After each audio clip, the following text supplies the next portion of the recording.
जितने आस्था चैनल पर कथा सुन रहे हो, जितने फेसबुक और यूट्यूब पर सुन रहे हो, बहुत सावधानी से सुनना। तो जिनकी यहाँ संपदा की कमी होती है, वैभव की कमी होती है, लक्ष्मी की कमी होती है, प्रतिष्ठा की कमी होती है, धन की कमी होती है, शंकर भगवान के शिवलिंग का स्नान कराने पर कितने देवताओं के स्नान का पुण्य मिलता है। आपको कथा में पहले भी कहा, 33 कोटि देवता मार्ग में खड़े हैं शंकर भगवान के स्नान का जल पाने के लिए।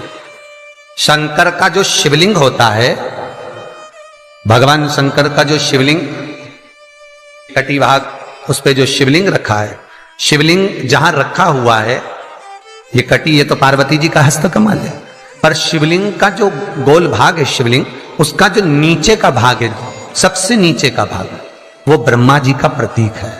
ब्रह्मा शिवलिंग के मध्य का जो भाग है वो भगवान विष्णु का प्रतीक है, और शिवलिंग के जो ऊपर का भाग है वो भगवान शिव का प्रतीक है।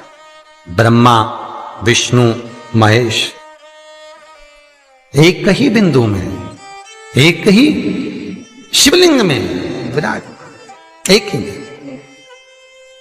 महाराज, पीपल के वृक्ष में आहूतों का वास हो जाता है, इसलिए दोपहर में पीपल के वृक्ष में परिक्रमा नहीं होती। शाम को शंकर जी का वासा हो जाता है, इसलिए शिव जी की परिक्रमा शाम को नहीं होती, क्योंकि शंकर की परिक्रमा नहीं लगती है। रात को कुबेर का वासा होता है, इसलिए पीपल के वृक्ष में दीपावली के दिन रात्रि को 8:30 बजे से लेकर 9:30 बजे के बीच में जो पीपल के वृक्ष के नीचे घी का दिया लगाता है, उसके घर में कभी संपदा की कमी नहीं आती है। आज तक लोगों को नहीं मालूम कि पूजन करने बैठते हैं तो सबसे पहले क्या करते हैं, पर सबसे पहला काम मंदिर में बिना पंडित के सबसे पहला काम कौन सा होता है? तो सबसे पहला काम होता है भगवान को धन्यवाद देना कि आज भी आपने मुझे इस मंदिर में आपका दीदार कराने के लिए, दर्शन कराने के लिए बोला। अगर पंडित साथ में होगा तो पहले वो मंत्र बोलेगा, षष्ठी वाचन करेगा।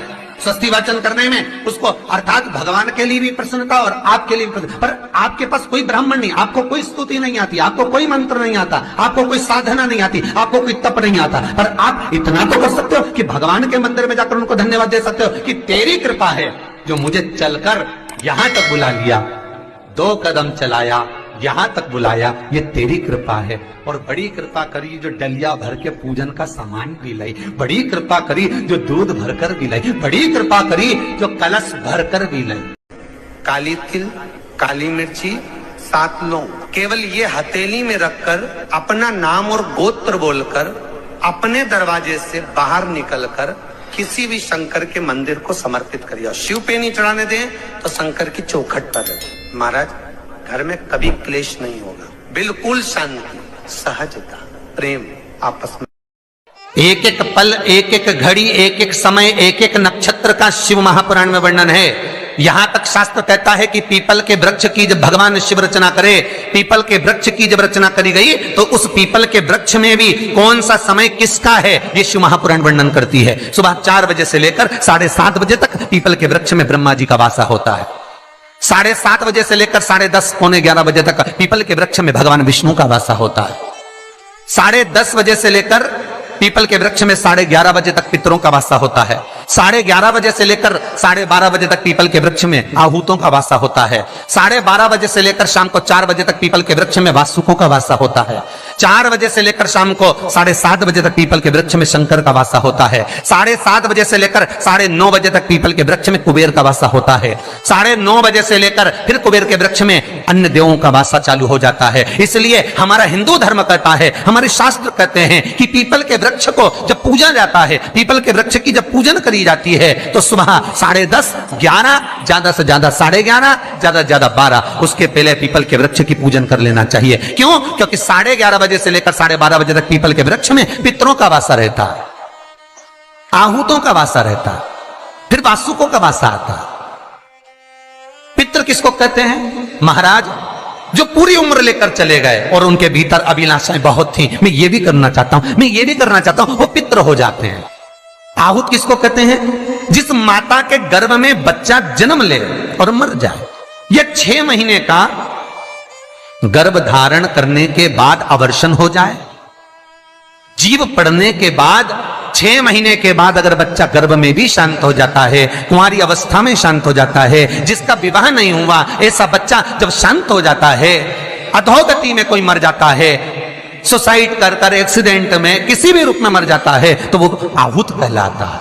और बहुत ध्यान देना साहब, शिव महापुराण की कथा कहती है पितरों को भाग मिलता है, इसलिए पितृ तृप्त रहते हैं।